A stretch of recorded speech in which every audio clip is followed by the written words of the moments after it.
Ni kuombe uchukue sekunde chache kusubscribe katika channel yetu. Asante.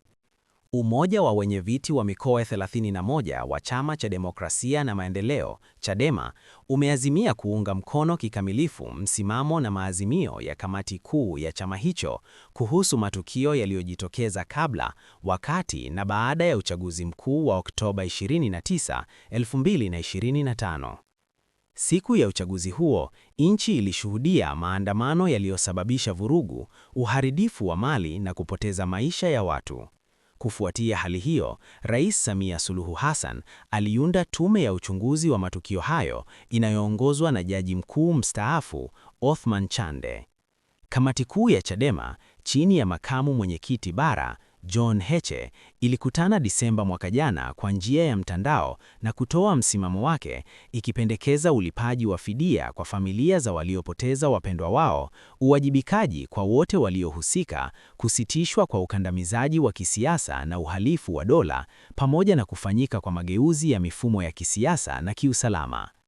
Maazimio hayo yalijadiliwa na kuungwa mkono na mkutano wa wenyeviti wa mikoa wa Chadema uliofanyika jana kwa njia ya mtandao.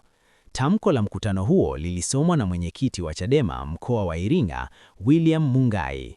Katika tamko hilo, Mungai alisema Oktoba 29, 2025 haukuwa uchaguzi, bali ulikuwa ni uhalifu wa kisiasa unaohitaji uwajibikaji wa kitaifa na kimataifa. Tunaunga mkono azimio la kamati kuu linalotaka uwajibikaji wa vyombo vya usalama, mageuzi ya vyombo hivyo, fidia kwa familia za waathirika, kuanza kwa mchakato wa katiba mpya na jumuiya ya kimataifa kutumia mikataba yake kuhakikisha haki inapatikana, amesema Mungai. Ameongeza kuwa imani ya Watanzania kwa Chadema kwa sasa ipo juu zaidi kuliko wakati mwingine wowote tangu kuanzishwa kwa mfumo wa vyama vingi mwaka 1992. Wananchi wameitambua Chadema kama chama kilichosimama imara kabla, wakati na baada ya uchaguzi wa 2025 bila kuyumba wala kusaliti dhamira ya Watanzania, amesema.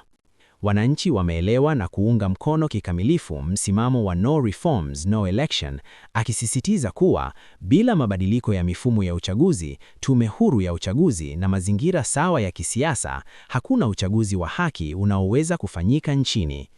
Katika kuimarisha chama, wenyeviti hao wamekubaliana kuongeza ushawishi kwa wananchi, kuimarisha miundo ya chama katika ngazi zote na kuendeleza mapambano ya kudai haki na demokrasia.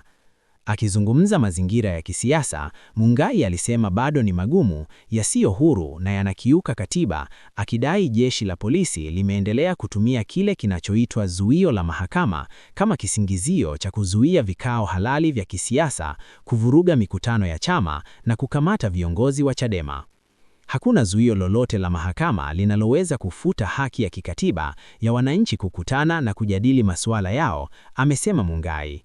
Amesisitiza kuwa matukio ya Oktoba 29 yanahitaji uchunguzi huru wa kimataifa, huku akidai mamia ya wanachama na wananchi walikamatwa kabla na wakati wa uchaguzi na kufunguliwa kesi za kisiasa. Tunataka mahabusu wote wa kisiasa waachiwe huru mara moja na ukamataji wa wananchi kwa sababu za kisiasa usitishwe, amesema. Kuhusu vizuizi vya barabarani vilivyowekwa baada ya uchaguzi, Mungai alisema vimegeuka vyanzo vya rushwa, ukiukaji wa haki na kero kwa wananchi, hasa katika kanda ya Serengeti na Ziwa. Kwa upande wake, mwenyekiti wa Chadema mkoa wa Mara, Chacha Heche, ameitaka serikali kumwachia mwenyekiti wa Chadema Tundu Lissu ili kuruhusu ushindani wa kilisi wa kisiasa. Kama wanaamini wanaungwa mkono zaidi, wamwachie Lissu wapambane kwenye uwanja wa kisiasa.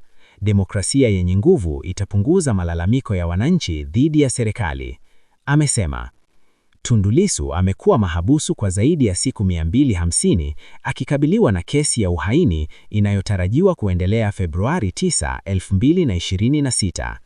Naye mwenyekiti wa Chadema mkoa wa Dodoma, Manyanya Malambaya, amesema tamko la wenyeviti hao linatetea haki ya msingi ya wananchi.